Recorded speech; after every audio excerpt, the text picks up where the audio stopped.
Hilton brings you new ways to stay. With experiences, we'll let you capture the glory days. Introducing the Graduate Hotels. Each inspired by local college towns, these stays are always original and never boring. Get in touch with traditions all across the country and enjoy a stay that's a class above the rest. Book at Graduate Hotels with Hilton Honors Points at Hilton.com. It's a win-win. Hilton, for the stay.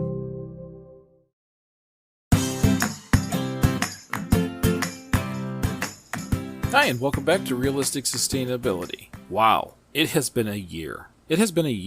Nick and I have been doing this podcast for like a year. Sorry I sound a little weird there, but it's hard to believe. I gotta tell you, we really didn't know what we were getting into. Well, at least I didn't. Nick's done all kinds of interesting things, but to be able to keep it going for more than a year?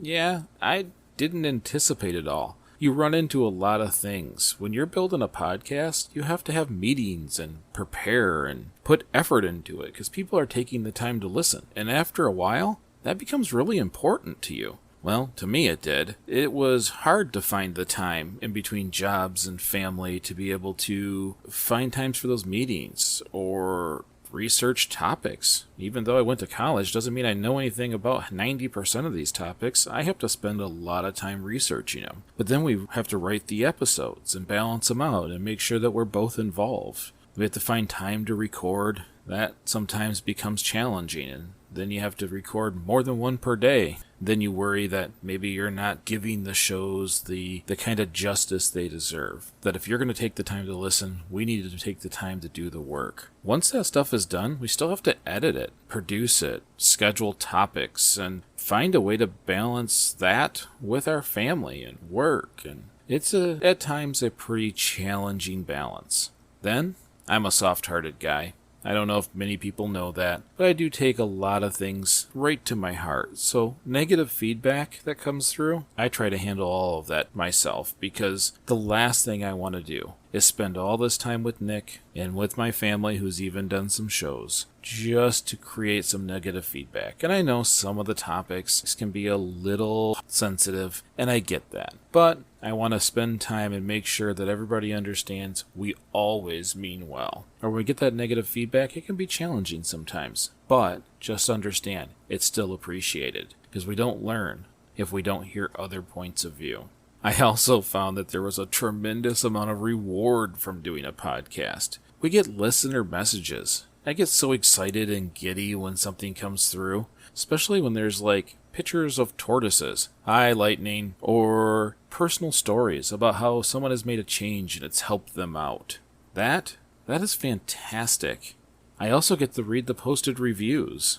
Your guys' kind words are pretty cool. It certainly recharges me. And when I'm feeling bad sometimes, I'll go back and reread them. It does kind of help me out through the day. Plus, the show's been getting lots of attention. We do interviews sometimes, or other podcasts, or we even find ourselves reported on online. A couple of websites have reported on the show. So far, everything positive. It's been kind of cool. As just, two guys doing a podcast who are just normal people, it's neat to see your project get out there where others can see it, and they appreciate it. We've also seen listener growth. It's really kind of neat that more and more people listen to our show, or more and more shares happen. Even though I'm constantly begging for shares or this or that, it's still neat to see it when it happens. And one of my favorite things is we get to meet other podcasters. I gotta tell you, the relationships that I've built with Kaylin over at Starting Sustainability or the Rob Bogan over at Curated Culture has been worth every second. And after all of this, you've heard my kids on here.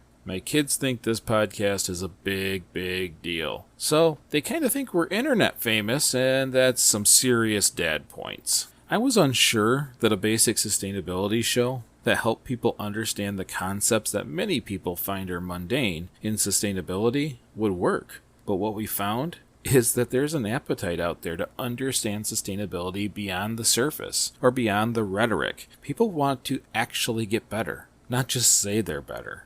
In our first year, we've had over 7,000 downloads. Individuals contacting us so they could have individual MP3s so they can use them when they want, when they don't have internet connection. Or or people just asking basic questions. That's pretty cool. We've also been listened to in over 40 countries and almost every state in the United States. It might be a reporting thing, but I don't see anything from Hawaii or Alaska. We've even hit some rankings, like top 10 in Hungary, or we're pretty consistently in the top 100 in Austria. We make appearances in the UK, Canada, France, South Africa, and even India, and once in a great while in the United States. We just pop up into those rankings here and there, and that's just kind of cool. As a person just doing a show and forgetting that we're talking to people all across the world, it's kind of humbling. My voice is somewhere in the world right now. That's kind of cool. Thank you all. It has been an amazing ride to this point. Your feedback, good and challenging, has really made this project worth it. From sharing our shows and supporting our kindness projects like the Edible Landscape Project, or even some people willing to donate money, has just been absolutely amazing. Podcasting, well, it sounds super easy, but at times can be a grind, and it becomes challenging to get things done and make sure they're out at the right times. We work to do that. We want to do that. The last thing I want is you to log in expecting a new show and have it not be there.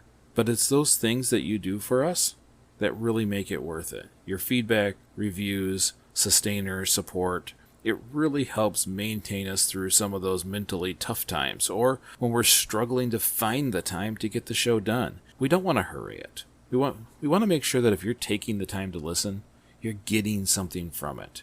And we thank you so much. And from the bottom of our heart, and on the behalf of Nick and everyone here at Realistic Sustainability, I want to say thank you. Thank you for making the first year exciting, fun, and it kind of makes me look forward to year 2. Thanks again. And hopefully, we'll continue to see you week after week.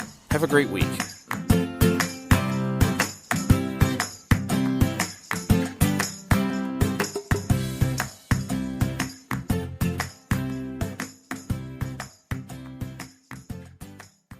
What's going on, everybody? My name is Rob, and I'm the host of The Curated Culture, a weekly podcast dedicated to dissecting the latest and greatest news from around the world of tech and pop culture.